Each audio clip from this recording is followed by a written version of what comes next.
Greetings, Local 2627 sisters and brothers. Today is Monday, the 21st of October, and I hope everybody had a great weekend. It was a nice weekend, by the way. I guess everybody knows that. Anyway, let me just recant the statement I had been making about a year, about the Congress and the Senate getting their salaries. I took somebody's documentation from the from the internet, which is the reason why you should validate things that come from the internet. Probably people should start going back to the library and reading it out of books. But anyway, this is not true. Actually, the Senate and the Congress do get pensions. It's kind of complicated the way they figure it out. I won't go through that again. But I will just, let me say, recant the statement that what I found out is not to be true. And let me thank the members who made me aware of this. Okay? Let's talk about another thing. If you're homesick, don't answer your phone for work. That's the bottom line. If you're homesick, do not answer your phone at work. It's going to cause problems with you getting the right compensation that you should be getting. Also, keep in mind that we fought hard to get you these sick days. Now, in the contract preceding the last contract, if you notice, the sick leave went from 50 days, 50% of the sick leave that you get when you leave, to only a third. And this is because the city looked and saw how much time you had in your bank. And also, while I'm saying this, I should say, if you got to go to the dentist and the dentist takes an hour, use the whole day. You're not proving anything to anybody. You have to go to the eye doctor. Hey, use the whole day. Don't say, well, I got to leave a couple of hours early because I'm sick. Because really, it's not that serious. Being at work, the way they treat us most of the time. Use your time the way it's supposed to be used, because you can't take it with you. The only way you can take your sick leave with you is retire, and you cannot take it all with you anyway. So just to brag that you got 2,000 hours of sick leave and all this stuff on the book, remember, they're only going to let you take a maximum of 840 hours unless you came in a little bit later. It's not even that.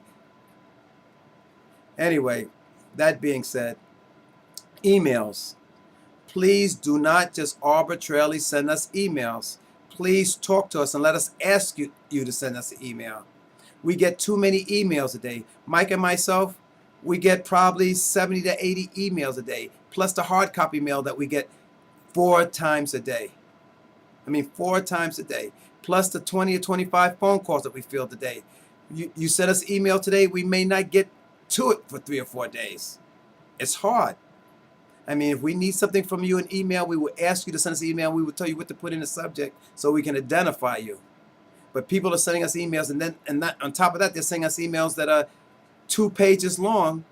That sometimes the response requires questions, or the response requires a page as a response. We don't have time to sit there and type that to you. It's easier just to talk to you on the phone.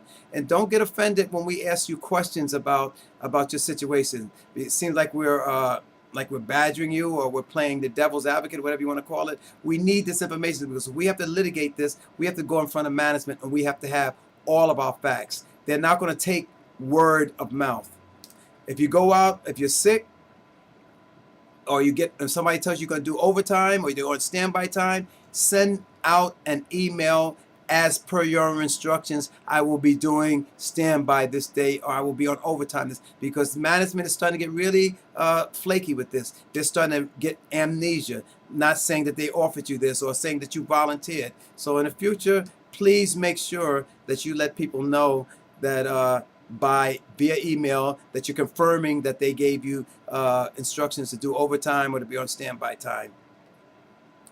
Dedicated sick leave. Let me just remind people, or make people aware that are not aware of this. There is a sick leave program that's in the city where if you don't have enough sick time because of an illness or something like that, members can donate sick time to you. In some cases, they can even donate annual leave for you to cover your sick period. If you need more information on this, please give us a call, and we will. I don't even know if we have it on the internet. Probably we might put it on our website if it's not already there. But you need to look into this. If you don't have enough time, please talk to somebody about donating your sick leave. In fact, in the last probably 3 months, I've donated approximately, I guess, about 15 days of sick leave to 2 people who needed sick leave that didn't have enough time. Good and welfare this week. Sark Steinman, she's recovering from a surgery. Giovanni Monegro and Emilio Monegro. They are both they're brothers. One works for CUNY and the other one works for Department of Health. Sorry to say that their father passed away, and of course, to these members, our love and our hearts go out to them. Until I talk to you again, this is Robert Ajay, and make sure in November you go out and you vote. Talk to you soon.